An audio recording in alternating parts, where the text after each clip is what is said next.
Welcome to the podcast. I am Shane Barker, your host of Shane Barker's Marketing Madness podcast. Today we're going to talk about the benefits of content marketing with Gini Dietrich.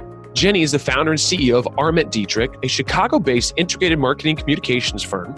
She's also the lead blogger for the PR and marketing blog, Spin Sucks, which has been ranked as the top blog by Forbes, Cision, and other reputable sources. She's passionate about writing and has authored 2 books, Marketing in the Round and Spin Sucks. I'm excited to have her on the podcast.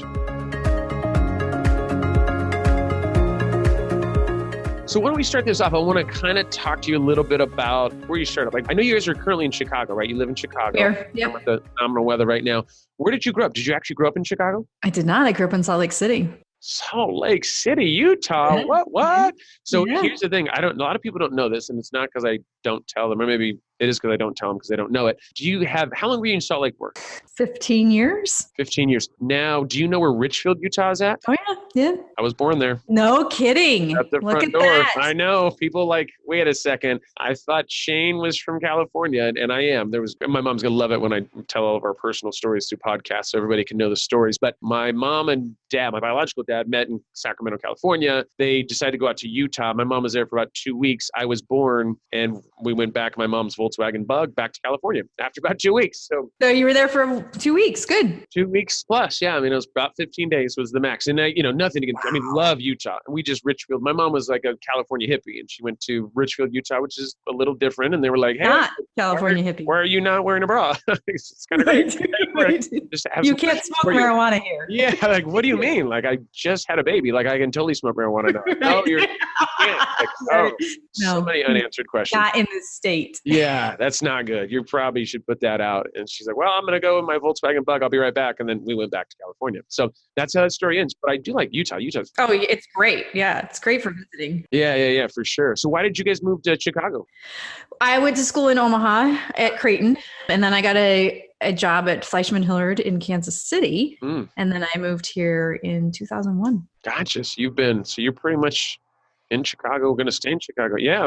We love it here. It's funny because we both own businesses, and we talk about we could be anywhere, really, but we love it here. So isn't that's what I love about, like kind of what we do is that it's all online based. It's like, you can just go anywhere. Like you can go anywhere. Yeah. I've been talking about this. I met a guy yesterday at this infamous garage show that I've already complained about and been crying on my microphone about, but there was a guy there that had an ambulance. What he did is converted it into like whatever. He was traveling over the US and finally ended up he's going to go to Sac State or CSUS here in Sacramento. But what's crazy about it is I've been looking at these vans like obsessively for months. Like my wife is like, just go buy a van, please. Like quit looking at these damn vans. Like I'll say, what do you think about this one? What do you think about this one? She's like, I don't care. Just get in a van and go do whatever you need to do. Go travel the US. And she would obviously come out and visit me, but I've literally been looking at these vans all the time. And I was like, looking at this guy's ambulance. I'm in the back of an ambulance yesterday, right? This is part of my psychotherapy that I have to go through. But like, and looking at the back of it was awesome. Like he just converted it. So anyways, I keep thinking about like traveling like that. And it's so nice because we have that flexibility of being able to do. My wife is right. So right. She works 7 days, about 7 days on, 7 days off. So she would come visit. So I don't know. You can come visit. Yeah. She can get on a plane and visit you. That's the plan. I actually just read an article, maybe in the Wall Street Journal yesterday, that talked about how many people are either there because they can work remote or they run businesses like we do that are going to smaller cities, like mid-tier cities, Boise, Austin, places like that, because it's more affordable and they can be anywhere. Yeah, I'll tell you, my dad did a big trip. This was in the 60s, once again, hippies. Went like on his Volkswagen bus, I think he had, and he just went for like 50 states. Him and his buddy went and just travel. Yeah, it had a phenomenal time. So I think in the back of my mind, I was been raised with like traveling and stuff, but I think in the back of my mind, I keep thinking about like, God, that sounds like a lot of fun. Of course, it's a little different now that I'm married and my son's in college and stuff. So I am an empty nester. But it's just kind of a weird deal. I don't know. I'm up in the air about it. I know I'm going to do it. I just don't know when I'm going to actually pull the trigger on it. So you never know. So the ambulance was all outfitted. Like, does he have Wi-Fi and everything on there? I think he does. Yeah. So what it was interesting, he actually had some really good points. He was like, well, it's an ambulance. So like all of the wiring and stuff is top notch because obviously they can. Oh, sure. Right. And I didn't think about that. If you're buying another one that's used, like I'm assuming if they did the wiring themselves, like they'd have to know what they were doing from the wiring perspective, right? If you're an engineer or an electrician or not. So I don't know. He had some good points. It was a little smaller and he was a younger guy. So, comfort, I don't think was his number one thing. And I'm like, looking at this thing, I'm like, if I laid on that bed, I'm pretty sure that my back would break and then I would bleed internally and I wouldn't even need to wake up. Right. I'm just looking at some stuff, but he was just this young kid, like, oh, I do canoeing and I do this. And I fight bears and like, oh, that's awesome. He's just this young spirit. And of course I'm like, I look at it now, like my wife's like, I'm not going to get one of those unless we have a toilet. I'm like, baby, well, you can go to the bathroom anywhere. She goes, what about the middle of the night? And when you get older, like you have to worry about these kind of things. And when you're young, you're like, pee the bed. Like, who cares? I am not using a leaf to wipe. I'm sorry. Yeah, exactly. I'm like, it's nature. Like you understand your ancestors did that. And she's like, no, that doesn't matter. They did a lot of weird things, but it's because they had to. They had to. But yeah. I don't have to. Yeah, so we'll see. My wife's going to listen to this and be like, oh, yeah, keep making fun of me on your podcast. Let's see how that works out. Totally not getting in the toilet. Yeah, this is good. I might be moving to Chicago now. So yeah, right. With your ambulance. It is with my ambulance, but you'll know when I'm coming out. Like, woo! Like, oh, Shane's here, coming to visit. So how big was your family in Utah? Do you have a pretty big family? I am the oldest of 6. Oldest of 6. Nice. Yeah. You guys have a nice little community out there. Is it how about family reunions? Big? It's pretty rare that we all get together, but I think there are, I have to count. I can't even keep track. There are a lot of nieces and nephews, a lot. Gotcha. And then do you have any fun facts about growing up that maybe nobody knows about you? Like, I don't know, like I used to always tell people, that I've done a lot of traveling. Then I went to school in Costa Rica. That was kind of an interesting, actually went to college. Yeah, people were like, wow. Because of the white skin and the red beard, they're like, there's no way this guy speaks Spanish. And that's true now, but 20 years ago I was fluent. So, who knew? I feel like you could still be fluent. Isn't that like riding a bike? You kind of just it is. Remember it? Yeah. And what I realized if you go to Mexico or Costa Rica, any place, the Spanish-speaking countries, is after your second beer, you are fluent again. A lot of people don't know that it's alcohol induced. And so if you have alcohol in your system, then your Spanish becomes a lot better. Now they might not understand you, but you will definitely be more Spanish. I think that that's the case with any language, really. I mean, if you're in France and you have a couple glasses of wine, suddenly you speak French. Oui. Yeah, I'm with you. I think people don't realize how easy a language is after you've had a few cocktails. So exactly. Yeah. Glad we got that out of the way. But so what any interesting facts, anything fun that you're like, let me think. Fritz, and if there's not, that's fine too. We can, No, I had a pretty boring childhood. I grew up Mormon. I think people know that. I mean, you can assume that. I don't know. Nothing too crazy? Really, no. Okay, there we go. And so you are Mormon. Mormon out of Utah. I was raised Mormon. Oh, gotcha. So no, we don't need to get into any of the religious stuff, but okay, cool. So wine. I like wine. I hear you. I know that'd be so hard to give. I know. When I went back to visit my dad in Utah, he was like, "Hey, the whole beer thing." Kind of talking about some stuff. You can't drink beer or there's no places open on Sundays to get beer. And I was like, that's legal? Like, oh, that sounds kind of crazy. we got to go figure that out. We got to go grab a 6-pack or something. He's like, yeah, I know. We'll figure it out. Don't worry. The family will be here to provide for you. We'll take care of you. Don't worry. Yeah, absolutely. Absolutely. And where did you go to college? I think you already told us you went, it was Ohio? Creighton in Omaha. Omaha, Nebraska. Yeah. How was that? Actually, it was great. I went on a full ride academic scholarship, so I didn't have to pay for anything, which was amazing. Hello, but $3.99. It's a Jesuit school. And so growing up Mormon and then having to take a different theology course every semester was amazing. And I think that really, not to get into the religion piece of it, but it really helped me understand that there are other open your mind.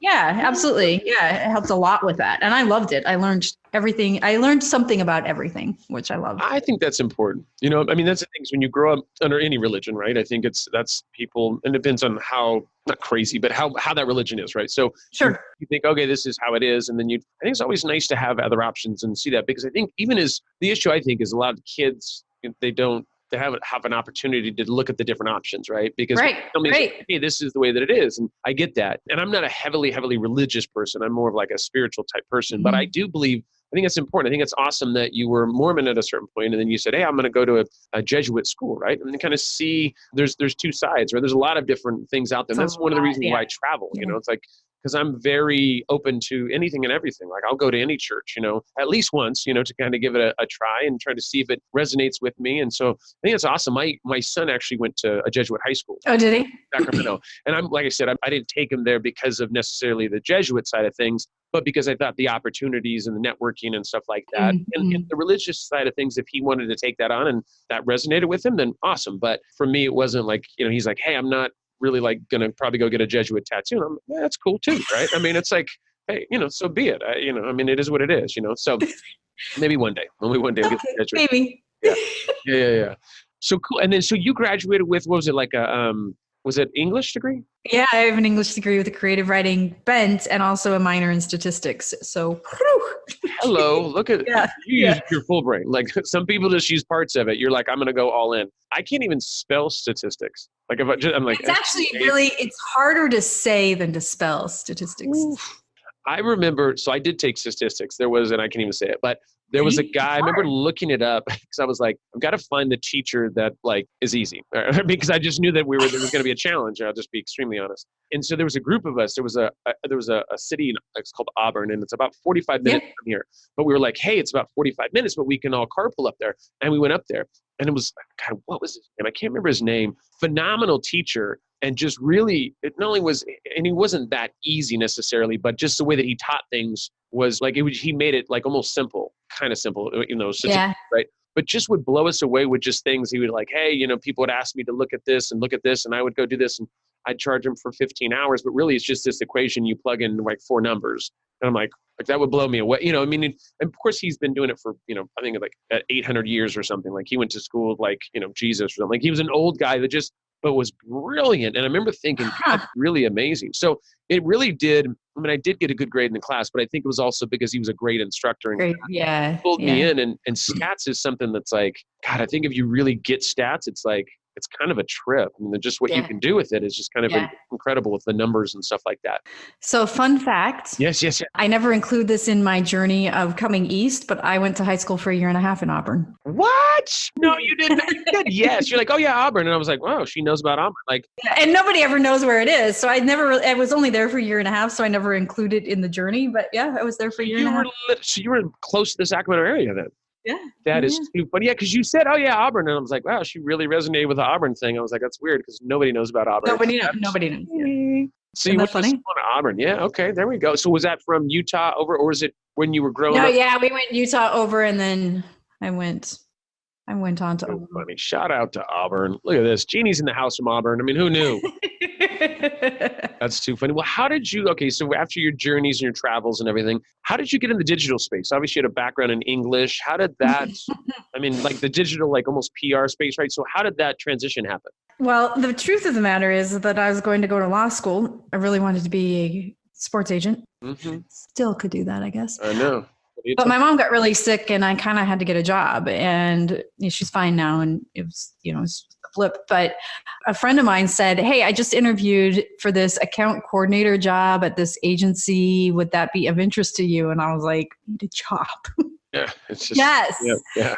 So I got this account coordinator job at this agency, and I ended up loving it, and I worked my way up and, ended up starting my own, and here we are. Isn't it crazy? It's crazy the journeys, because it's like, because it wasn't even a possibility when we were going to school. No. I was going to school. Like nobody said, hey, public relations. What? Yeah. Public relations. You want to be, digital marketing. You're like, digital? Like, what do you mean digital? Like, A-track? Like, I'm so confused on how this is going to work. Cassette tape? Yeah, exactly. Like, a fax? Like, I don't even know how we would talk through fax. This is crazy how this is going to work in the future. And then you ended up starting Spin Sucks, right? And you started that, 2012? No, 2006. I was just thinking Wednesday is our 13-year anniversary. Wow, look at that. Yeah. So what made you start a blog? I mean, in 2006 when like people were still using like notebooks and stuff. Like, I mean, what made you think, I'm going to start this thing called a blog? Because I don't even think they were called blogs. It was just like, WordPress didn't even. WordPress may have existed, but it wasn't something everybody used yet. I think we were on TypePad. I think, but it really was. It was one of those things that we saw coming, and we were like, "Is this something that we should be paying attention to? Is it something that we can sell to clients? Can we put it in our toolbox?" So we started it just to figure out how it worked. Yeah. Really. And then there you guys go. I mean, so it's been 13 years. God, that's crazy. I don't know why. That crazy? Oh, yeah, that's nuts. I mean, so you guys. Couldn't have been. I mean, there wasn't a lot of people talking about PR or anything in the digital space at that time at all. At all, yeah. I mean, we were definitely in the right place at the right time, for sure. Yeah, I think there was one other person in our space at that point, maybe 2. But yeah, no, hardly anybody. Can you imagine starting something? You're like, there's only 1 or 2 people. I mean, now it's like PR. It's like Now it's kind of everybody's involved. Pretty much everybody. Yeah. There's Right. billions, so we were kind of originating. Yeah. But then how has it evolved? I mean, because you've obviously in the beginning, like anything else. I know I always joke around about my website because I've had it since. Well, I mean, I've been blogging for about 8 years, and my first 2 years, my articles are absolutely Awful. terrible. Like awful is not Yes. even the word. Like awful would have been somewhat okay for me. Like I read them, I'm like, oh my God. Like I've shown them. I always joke around about this. I teach at UCLA. I'd show them to my students as an example of like, hey, you have to get started somewhere. And it's a travesty. Like they read that and they go, really? Like you're teaching us? And I'm like, I got in somehow. Somehow I snuck in, guys. Sorry. No, I don't know how this happened. I will be your final. You're like, I'm the one who does the grades. So don't be an ass because I'm here and I'm listening and I'm judging. So just so you know. But yeah, I mean, it's like, I mean, obviously I'm sure the blog is done 1,000 different things, but I mean, how has it changed? It was in the beginning, it was just writing some articles and now you guys writing with more intent or like what's... It's completely evolved. In the beginning, it was every one of us took turns. And I think at the time there were, 25 or 26 of us. And so, you only heard from me once every 5 weeks. And you also heard from the intern. And there was no editor. There were no images. There was no SEO. There were no links. It was awful. And the reason I know this is because I actually just wrote the blog post for our anniversary later this week. Mm-hmm. And I always republish the first one. There's an asterisk in there that talks about some pest control guy. I don't know why. It's not relevant to what we're talking about at all. It's so random. Yeah, it's terrible. But like anything else, you guys, I mean, this is the common theme in every podcast that I've done. It's like, but you started, right? And it's like now right. Today, it's like you guys have obviously phenomenal traction. You guys have been named, I saw, 5 different huge companies that were called you guys originators and this and one of the original blogs. So I mean, that's phenomenal to have, right? To be able to do that. But yeah, I mean, it's crazy how it changes over time. But like anything else. Yeah.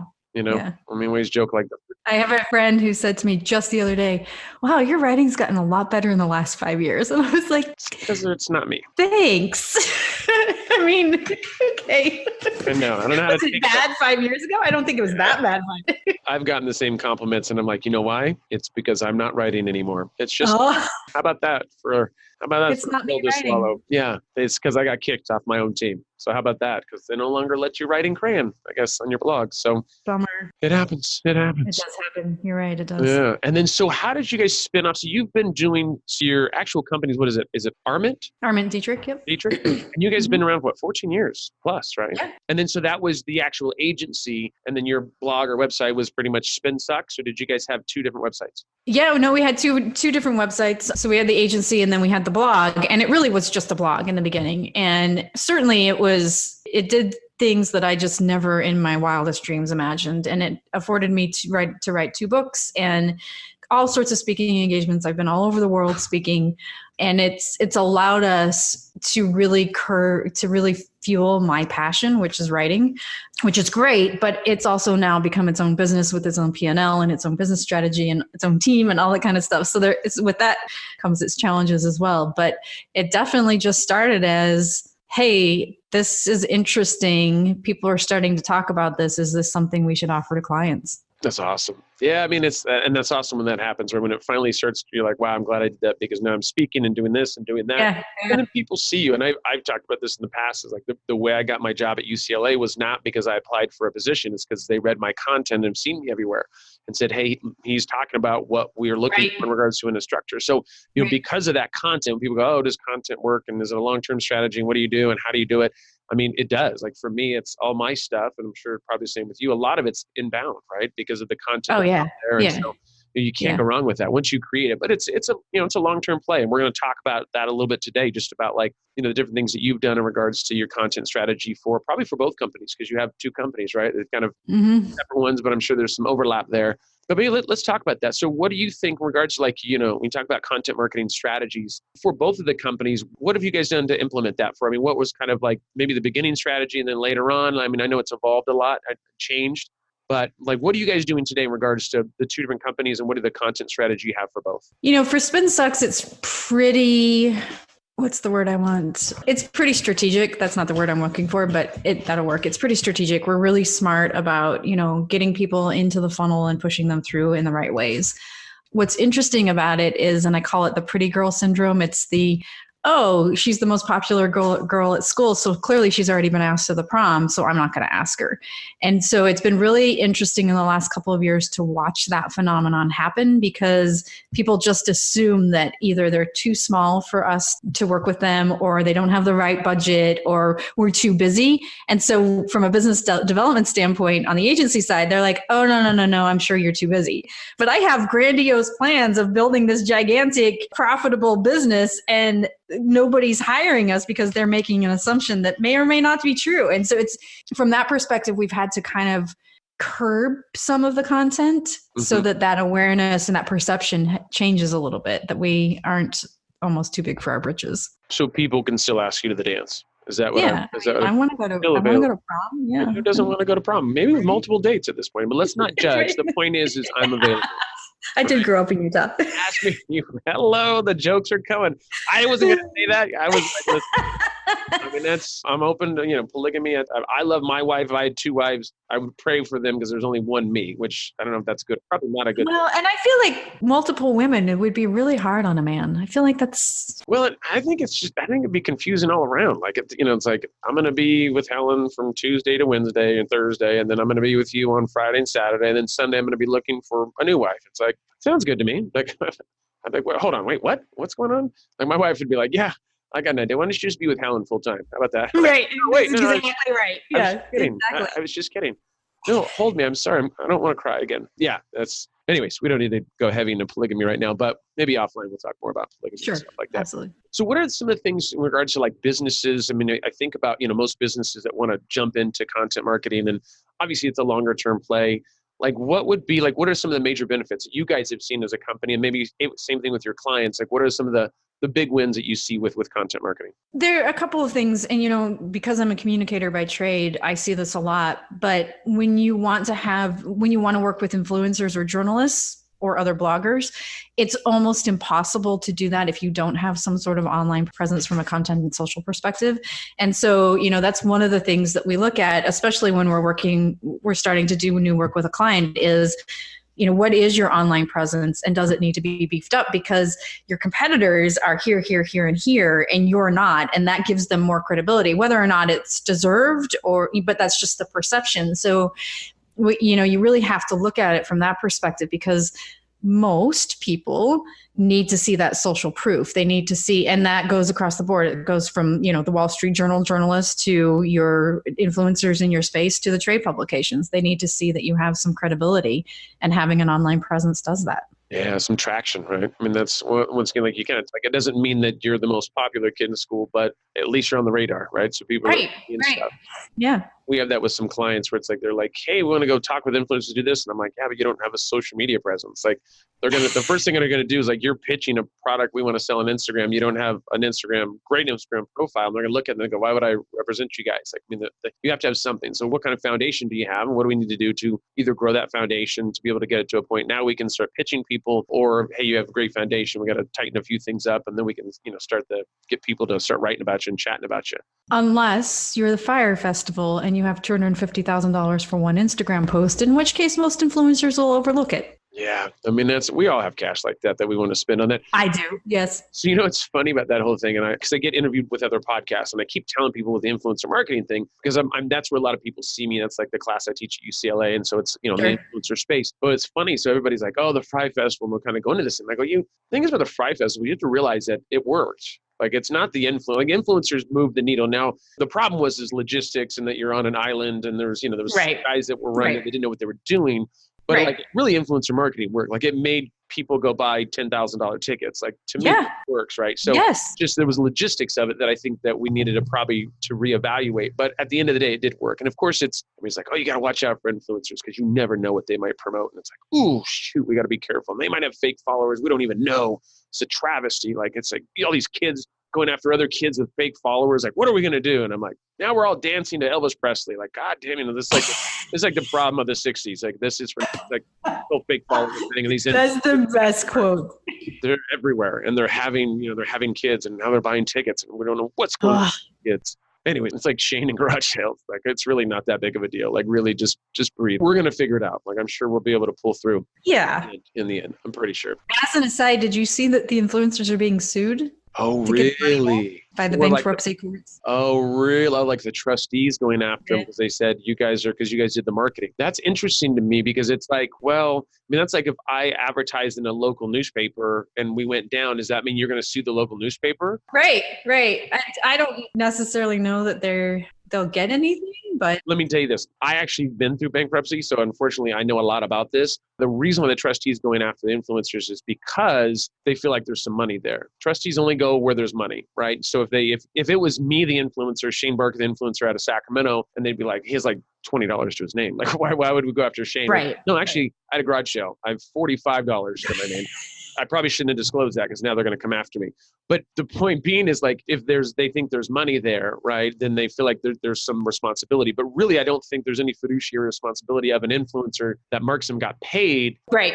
Right. Because it's like, the idea is I just talked about it. As long as you're not deceiving people, you're saying this is what the event, I mean, because the problem is they tell you what the event's going to be. And how do you promote an event without, if the event already happened, you can go, yeah, we should have won. It was great. But when it hasn't happened, like, how do you know they're going to do what they're supposed to do on their side? Right. Yes, I agree with you. It's a hard one, but I do get that, they feel like people might have been taken advantage of. Maybe they didn't disclose that they were being paid. That's another, right? That's like FTC. That's another deal. FTC stuff, yeah. That's a trustee going after that. And maybe that's to scare people. Who knows? I mean, we'll see if they get any money from that, but I highly doubt that would be feasible. But the trustee, once again, they go after every penny and kind of see how it all plays out. Yeah, And if you have money, they're going to come after you. So Ugh, I know. fascinating. Good luck, influencers.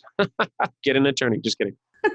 Maybe I'm not kidding. So what are 3 softwares or apps that you can't live without? Like, what are your 3 favorite? I mean, there's just 3 or maybe there's 13. I don't know. But is there like 3 that you're like, God, if these shut down tomorrow, I would be. CoSchedule is one. Can't live without it. Pinterest. Oh, here we go. I mean, I feel like I designer. could probably live without it, but it would be really bad. What's a third one? I just started using calendar.com about a week ago, and it gives you the analytics of where you're spending your time. So it can show you how much time you're spending on meetings, who they're with, who's taking up all of your time. People-wise, it shows you how much time you spend in meetings in a certain week or month, or how many meetings you've had, most attended meetings, attended meeting lengths. So I don't necessarily know that I can probably live without this right now, but the data that I'm collecting about myself and where I need to learn to say no is pretty compelling. Yeah, because then you can find where the emotional vampires are at, the people that just want to have meetings to have meetings. Yeah. Interesting. Yeah, is that calendar.com, you said?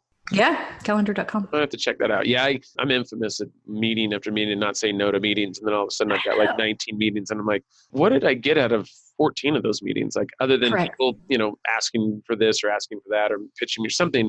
And I'm like, I have to be like, value my time more. I mean, there's points where you kind of look at that. And I think it ebbs and flows, right? There's sometimes I'm like super on it. No, Yeah. My time. There's other times I'm like, oh, this is, it's usually I get sucked into somebody that, it's like a nonprofit or something. I'm like, at least I can help them, send them the right direction. Or, if you have I probably shouldn't say this out loud, but if anybody's like doing a GoFundMe for the kid has cancer or something, like I'm losing my marbles over that kind of stuff. I'm like, let me see what I can help. You're like, why are you crying? I'm like, I don't know. I'm just like, I don't know. I was raised by hippies. I'm like, what do you want from me? Let's just hug it out and figure it out. I don't know. But yeah. Maybe someone could donate an ambulance to me. Yeah, exactly. Maybe I could just drive around and collect the cash in my ambulance, my uncomfortable bed in the back. Without a toilet. Yeah, exactly. That's what you definitely fly around in an ambulance picking up money for kids. That sounds that might be borderline suspect.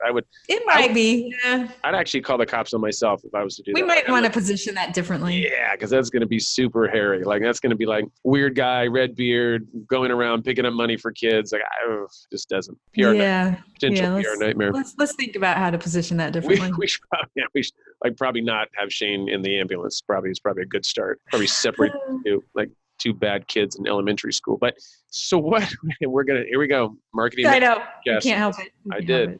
That's the reason I changed the name, because you never know. But in regards to content marketing, are there like 3 companies that you think are like crushing it when it comes to like their initiatives or the campaigns they put out? Is there anybody you look at, like you wake up on a Monday morning, you look at their stuff and you're like, look at you, Nestle. I see what you're doing. Is there any, or even it doesn't have to be big companies. I mean, I always like to talk about some smaller companies or medium sized as well. Obviously, the big companies have big budgets and big this and big that. Is there anybody that you can think of that like you've been impressed with their content? Well, I personally love what Wendy's is doing. And I think that it's less strategic and more about the people behind it, which is kind of a bummer because if anybody leaves, then that changes. But I think what they're doing is phenomenal. Buffer, I love what they do. Everything they do, I love. And Jay Bear, as much as I love him, every time I see him, I'm like, how are you? There's just more all the time. There's something more and it's always good. And it's like, how are you doing this? How? Yeah. So I'm going to answer something. So Wendy's, you're talking about how they're always talking trash. Yeah. I mean, it is hilarious. Like that definitely is one individual, right? I don't think that, what's funny is that the Sacramento Kings have also started to do that too. Like you'll see like on the Instagram, just like talking trash about the other team. And then they'll like put up these funny memes and it's hilarious. Like and then they're actually talking trash to some of the people on the thing, which is interesting because, some people are like, oh, don't, just make sure everything's on the up and up and be smiling and everything. But Wendy's, like when they were going after they went after everybody, McDonald's. Yeah. And it was hilarious because, you get these eyeballs and you're like, dude, that's pretty funny actually. Yeah. And I think it probably is one person, right? Which they're probably paying them way too much for that position at this point. So like, please don't leave. Like you are like the face of our social media. Yeah. A little scary, but that's exciting. So you had the Wendy's thing and so you said Buffer. So I've always liked Buffer. So I think they do a phenomenal job and shout out to them for like not increasing their prices. I think, what are they still like $7 or something? Like, I don't know how they stay alive, but awesome. And then Jay Bear. So I just saw Jay. I was at Connex in Toronto, maybe 2 weeks. Yeah. And he was out there. And so I was chatting with him a little bit. He was putting on a little workshop, but yeah, he does seem to like consistently. I mean, I'm sure all the time. Jay's got a solid team, right? So I mean, of course he does, not that he's not brilliant, but it's like, good Lord. Yeah. It's like, why don't you give somebody else a chance, dude, and quit hogging it, Quit hogging all the great ideas. Yeah. Why don't she's like the guy that comes to the garage sale and grabs everything, gets a great price, and you're like, all right, here's my list of all the things that I'm going to do before you. Like, oh, cool, thanks. Thanks for giving it to me before you did it. That's awesome. Thanks, appreciate that. Awesome. So good old Jay. Shout out to Jay. And then, so I'm trying to think of like, what are the things that inspire you? Like when it comes to, because obviously you're a writer, right? And that's your background is in writing and you're heavy in the PR space. You got your blog. Like, what inspires you? Like, what are the things that get you out of bed? Like, what are the things that get you going in the morning? From a business perspective, I have a pretty big vision for what we want to do with the PR industry on the SpinSuck side. And we are really, we have some great clients on the SpinSuck side, and we're really helping people grow their businesses. And spending time with them and watching them put some of our recommendations into play and having great success is so rewarding. It's so fun because you're working with your peers and you're holding them accountable to the things they say that they're going to do. And it's just amazing to watch them grow and move out of their comfort zones. I had a conversation with a client earlier today and she's like, I'm so uncomfortable. I'm trusting your process, but this is so uncomfortable. And I said, good, you're going to have success. And it's just fun to watch that. It's really fun. So is that like, and do you have, because obviously we're going to touch on this, the Marketing in the Round, right? That was a book that you've written, that you co-authored. Is that where you talk about some of the successes that you've seen with some of your clients? Because I know that I've had a few people actually recommend your book to me and talking about it being more of like a senior level marketing type, like a read that probably something I should take a look at. Do you have tell me a little bit about the book and do you have some of the testimonials from clients or things you've done with clients, or what is the premise of the book? The whole idea behind Marketing in the Round was to break down the silos. And it's really interesting because we see this come in cycles where when the economy is really good, everybody works together and everybody tells each other what's happening inside the organization. Marketing works really well with communications, works really well with HR and legal. They all work together really well. And then when we start to see the economy tighten, we start to see that people start to hold on to the information and their fiefdoms because they're afraid that if they share information, they'll lose their job because they're not the only ones who can do it. Yeah. So the whole genesis of it is to break those silos down, especially in down economies, because you're all successful together better than on your own.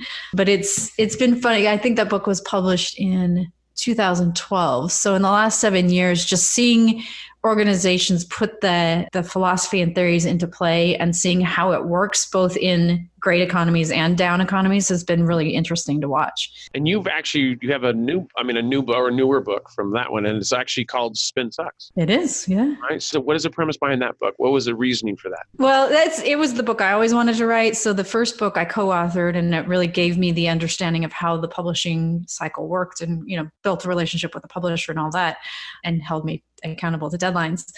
But Spin Sucks really talks, and it desperately needs to be updated, but it really talks about the things that we think we have to do to build awareness and get attention, and things like using sex to sell or black hat SEO or things like that happen, but that's not how you get ahead. Yeah, you might get some fast wins, but it's not a long-term play. And it's an ethical look at how not just communications, but marketing is done and what works and what doesn't. Gotcha. So you're telling me sex doesn't sell anymore? Because It does if you're selling sex. Huh. So all the books, that's interesting. Because all my books, never mind. We won't go heavy into all the books that I buy. But I'm going to be buying your book here soon, especially if it talks about sex that sells. Because I need to quit buying those books. I guess is what I'm saying. This is part of the counseling stuff that we talked about earlier. I already feel better. And then you're also a co-host of the Inside PR. And what do you guys do? So that's obviously the weekly podcast and communication and things you got going on there. So how long has that been around? You guys been there for a while, huh? Oh, I've lost count. It's been a while. Yeah. 6, 7, I don't know, a long time. So this is the thing. I feel like people need to follow you more because you seem to do stuff before other people do stuff. And I know you think Jay's ahead and whatever, but because you're like, oh, we started a website in 1923, and you're like, we started a podcast. I'm not that old. We did a podcast. Your grandmother did, and then you took it over, obviously. But great grandmother, we'll get you a little younger. But so what? With the Inside PR, you guys did that 6 years ago. I started interviewing people for my podcast. We joke around about this, but this is the truth. It was either August or October of last year, and we just launched in July. So you do the math there. Just a little bit of motivation. We talk about books. You said no, you keep you on on a certain timeline or whatever on deadlines. Mm-hmm. I've been trying to write my book with Crayon for I don't know how long, and they've just given up. They're like, what? I don't even know why we even engaged this guy. I mean, we thought that he knew what he was doing, and the book thing has just been a whole nother conversation. But it is. It's a beast. It really is a beast. And anyways, I'll cry on my microphone later about that too. But you guys started the podcast 6 years ago. I mean, there wasn't a lot of podcasts there. I mean, we've had major traction in the last few years. I think people, said, hey, this is awesome. You can really listen to anything. You can listen to people who talk about their expertise of 10 years and learn it in theory, they're in a podcast, or at least get more knowledge from that. Why did you guys start the podcast? It's funny. The podcast actually existed before the three of us. I want to say they started it maybe 15 years ago. And the original co-hosts of it were kind of tired of it. And so they handed the reins over to two Canadians, Joe Thornley and Martin Waxman. And then they wanted not just a female voice, but an American. So they invited me. And so I think it's been at least that long, 6 or 7 years. But I will tell you that I was at Content Marketing World 2 years ago, and I met the chief marketing officer from Libsyn. And he said to me, I know that you're a co-host of a podcast, but less than 1% of podcast hosts are women. So you should really think about that. So that was 2 years ago. We launched Spin Sucks, the podcast, a year ago. So it took me that long too. It's crazy.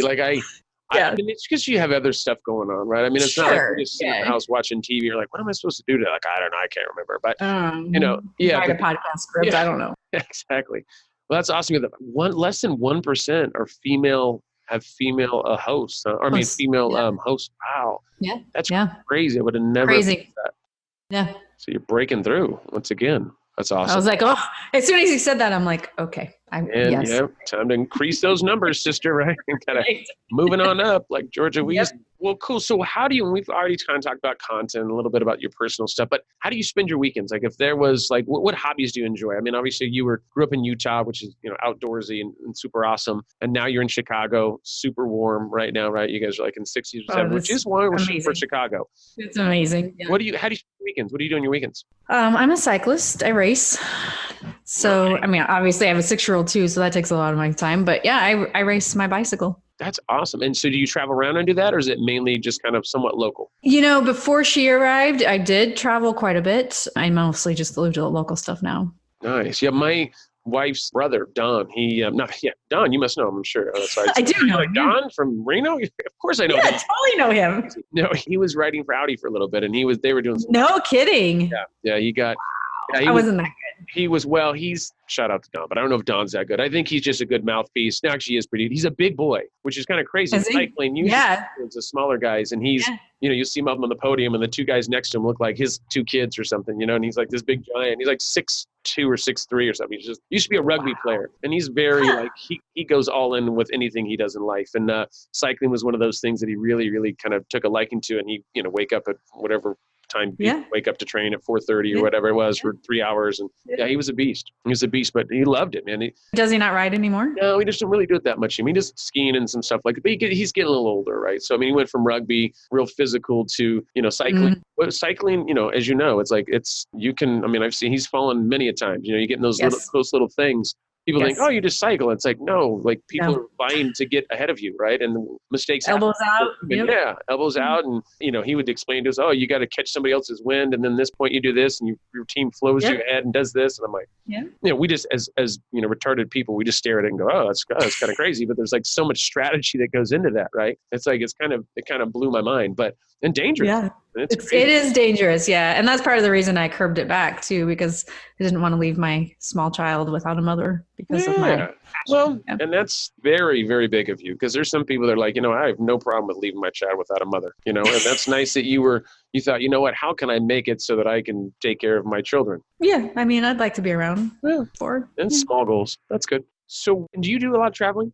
I used to, but last year I said I can't do this anymore because, she started kindergarten and it's too hard. My husband travels. It was just too much. So I think I've done 4 speaking engagements this year is all. Okay. That's not too bad. And then it's not bad at all. Where are some of your favorite travel destinations? I mean, like, obviously you've been a lot of different places. Is there any place you're like, oh my God, I went to here and I loved it? Amsterdam. Oh, man. Amsterdam is. It's amazing. Like Fondel Park, the little wooden bikes that you go around everywhere. And it's a great city. I love it. Actually, my first tattoo, and I only have one tattoo, so that tells you my first and last was actually in Amsterdam. It was a guy that used to do tattoos for a lot of the famous artists and stuff. Oh, what was his name? God, I can't remember. It was this was many moons ago. Anyways, my first and last tattoo in Amsterdam. Shout out to Amsterdam. That was a good time. Fun city for sure. So this is my last question for you, because we're getting down to the end of this thing. And this is the hard part, because has to end. I know that we're having a good time and everything. If I was to give you a credit card, let's say for $50,000, and this is free money, it's a credit card, so it does sound like you'd have to pay it back. So let me give you cash. Sure. I'll give you $50,000 cash, because that's what kind of podcast host I am. What would you do with that $50,000? Like, if you were like, you know what, I know exactly what I do. Would you buy a new bike? Would you take your husband and your daughter on vacation? Would you go on a vacation by yourself? Would you buy me an ambulance? There's a lot of options here. No pressure. Yeah. I think I would buy you an ambulance, but I'd put a toilet in there for your wife. And now you're a giver. Yeah. I think that's what I would do for sure. You should probably drive it, because I feel like I'm awesome. Good. Yeah. Yes. I just got myself a job then. Awesome. You're hired. You not only gave me the ambulance, but now I'll make you the driver. You're like, this is really like my birthday. I feel like it's like I win. Yeah. It's like when I bought my wife a vacuum on her birthday. She was like, this is awesome. So is this for me to use or for you to use? And I'm like, I can use, we should, let me get you another present, because I didn't went out too far. I mean, it's like, you buy me the ambulance, I'll pay for it, Shane. And they're like, and you get a drive. Well, the gift just keeps on giving. Thank you so much for giving me that opportunity. Are you going to pay me, or is it going to be just volunteer, Shane? Since you seem to be. Well, I mean, I assume that I'll be paid to drive. So now I'm like. I would hope so. I mean, I'm not cheap. I'm not real smart, but I'm not cheap. Well, cool. This has been, once again, I mean, this sucks that we had to wait months for this moment. I know. And it literally took months. And here we are. Here we are, like 2 angels with wings. So if anybody needs to get in contact with you, how can they get in contact with you? What's a good web? I know you've got like 19 businesses going, but what do we got? Spin Sucks and your SpinSucks.com is the easiest. That's it. SpinSucks.com. Just go contact us, and that will get to you. And awesome. Well, Gini, you've been an absolute angel. This was amazing. This was all I thought it was going to be. And we can. I mean, once we get in that ambulance, we'll do a live simulcast. We'll do them live every week. Awesome. Yeah. Tell your husband, I'll let my wife know that we're going to bring up the family and get them in the ambulance and start traveling. Perfect. All right. Awesome. All right. Have a great rest of your day. Thanks, you too. All right, we'll talk soon.